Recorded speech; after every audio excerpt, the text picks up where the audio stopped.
Welcome to the Bryan Foltice Behavioral Finance Podcast, where we unravel the mysteries of behavioral finance and unlock the secrets to making smarter, more informed decisions with your money.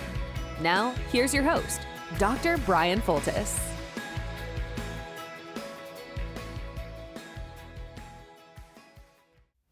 We are back, and we are ready to bring you some behavioral finance. Welcome back. My name is Bryan Foltice, and I am an associate professor of finance at Butler University. This podcast is not affiliated with the university job or anything like that. This is simply something that I feel in my heart I want to bring out to the world, and something that I had stepped back from, but now feel refocused. We're going to talk about what the fuck we're going to do with this podcast and why I'm excited about this. So welcome back, everybody. Get ready for some behavioral finance, whether you are a financial professional or investor that has money, or you're just interested in this topic. I hope you find your home back here. So we've had some decent momentum with this behavioral finance podcast in the past, where whenever I had a little bit of time, I would get on the podcast and would talk about some of the topics that I thought were interesting to me, and was also building the online behavioral finance class. And then that morphed into all of this money strong content that really took off on campus at Butler. And we saw it gaining a lot of traction, and that led to new classes, both in person and online, that I was running, in addition to being this department chair at the university, which was something that I'd signed up to do for 3.5 years, and that is now over. So anybody who is in academia understands that department chair is basically the person in charge of organizing, but they have no power to do anything. So what happens with your department chair is you get shit on from all of the students and all the issues from the faculty on one side, and then from the other side, you get it from the dean's office and from higher above, and you're just the middleman trying to shovel all of that shit and try to sort it all out. Needless to say, I am very pleased to be done with that particular aspect.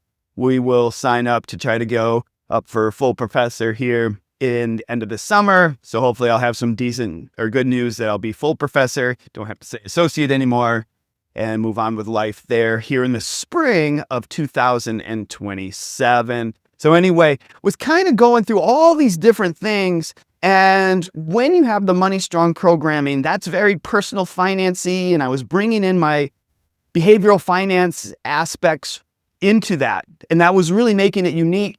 And so as I was going through podcast ideas and thinking about what am I really trying to do here, it was a constant struggle between this behavioral finance, which I'm truly passionate about, and the personal finance, which actually brings it to people and helps them out. It finally became clear to me earlier this summer that, okay, there are thousands of personal finance podcasts out there, and there are thousands of personal finance experts out there. And what about this really interesting topic of behavioral finance? And I was looking around, and everybody who said they were behavioral was like, okay, what are they doing? What are the biases? And how are they bringing this to life? And I was like, it's faux fucking financial wellness at its best. And there's no behavioral finance terms. There's not a ton of psychology. I'm like, oh, okay, here's your spot. Let's run with it. And that's where it locked in for me. And so what you are going to see in this podcast is we are going to look, personal finance here. Here's the deal. Personal finance, spend less than you earn, okay? Just do it. Just fucking do it. But most people don't. So what we're going to be here in this podcast doing is understanding why don't people actually do it. We all know what to do. We all know that. And there's plenty of podcasts on investing and how to get rich and how to set it up. But the fact is we don't do it. So let's understand why. And that'll help ourselves. If we're serving other clients, that's going to help them, us understand them, and hopefully them eventually. And that's where we're going to be zooming in. We're always going to look at these topics through the lens of behavioral finance. Once I got that locked in, I go, okay, I'm super excited to bring this out to the world. So knowing what to do it's not even half the battle. It's actually walking it out with any sort of level of consistency. So how do we bridge that gap? Understanding the behavioral finance. So behavioral finance is studying, here's our definition here, studying the effects of psychology on investors and financial markets. The study of the effects of investor psychology on investors, or in psychology on investors and financial markets. So that's where we're going to see it through this lens of understanding psychology, how it affects investors. Also going to talk about how it affects the financial markets. So we'll see that back and forth. We'll have some current events on here talking about what's happening in the market, trying to tie it into the current situation and the behavioral finance. So I feel like here, as I'm doing this in the summer of 2026, there's definitely a conversation about asset bubbles brewing up here and the psychology behind that. So more on that in a little bit. And why I'm excited about this, not only do I feel like I'm going to be able to bridge a gap that is currently missing, I also want to be this voice of reason. And the way I find myself here as a PhD in finance and having 20 peer-reviewed journal papers written and being able to publish and think in that academic dimension, but also recognizing that if it has no practical application or if it's not actually helping people, then you're basically spinning your wheels or just masturbating in front of an Excel spreadsheet or something like that. And I've recognized that I'm somewhere in the middle. And that's what I'm going to try to do here in this podcast, is be the middle person between the academics, where I can do the legwork, reading some of these papers, pull it out, see through maybe some bullshit if it's there, or if it's not, bring it to you and be able to present it in a way that is palatable, where you can actually understand it. That's where I feel like I can dance between those two camps and try to bridge the gap. And so that's where I'm trying to be here in the middle. There's so much disinformation and misinformation. I'm just going to kind of shoot it down the middle. If you haven't noticed already, I'm going to be myself, and this is me.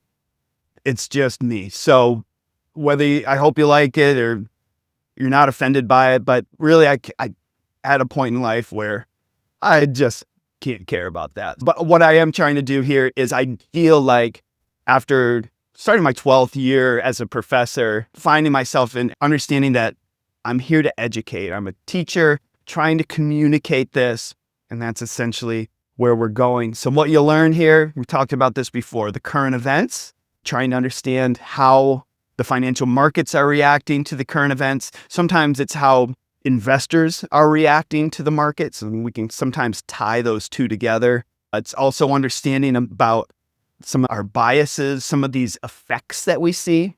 So I've been reading, and reading about AI and some of the biases and some of the effects that we see around this new AI. And so what this does is it basically bridges what I do anyway in trying to read recent research, try to understand some of these effects, parse it out, and bring it out to you in this way. So we're going to learn about a lot of that, and let's see where we go from there. I'm going to also ask to lean on you, the viewer or listener, on this, that if you have any ideas or comments, I want to make this open door, that you feel comfortable to reach out and to find me. So I will have links to be able to just straight away connect to me if you have any topic ideas, or if you think that there would be anything interesting to discuss. Also looking at bringing on guests for this. So if you have your own podcast, or if you're an advisor, or want to just talk about it, have something to say, we'll have guests on and we'll be able to really have more conversations. So we'll have some of these one-way street conversations where we're talking about a certain topic. We'll also have some discussions. And I feel like that's sometimes when real good information kind of just bubbles up organically from there. So at the end of the day, I'm trying to help and educate people.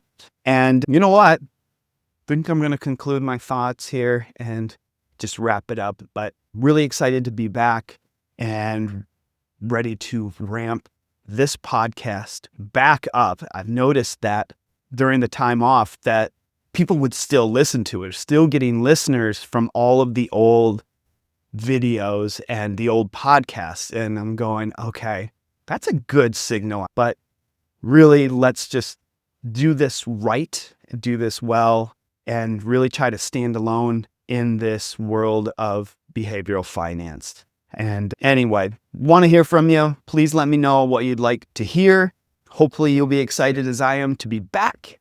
And thanks for listening. If you want to stay tuned here, always helpful to like, comment, and subscribe. This also sets off the algorithm because we're going to make behavioral finance very popular. And we're going to do it in the right way where it's actually behavioral finance and we're going to call it as such. So thanks again for listening and for watching, and hope to see you again in the very near future. Thanks. Thank you for tuning in to another episode of the Bryan Foltice Behavioral Finance Podcast. We hope you found our exploration into the fascinating world of human behavior and finance both enlightening and thought-provoking. Be sure to subscribe for future episodes. And until next time, stay curious and financially savvy.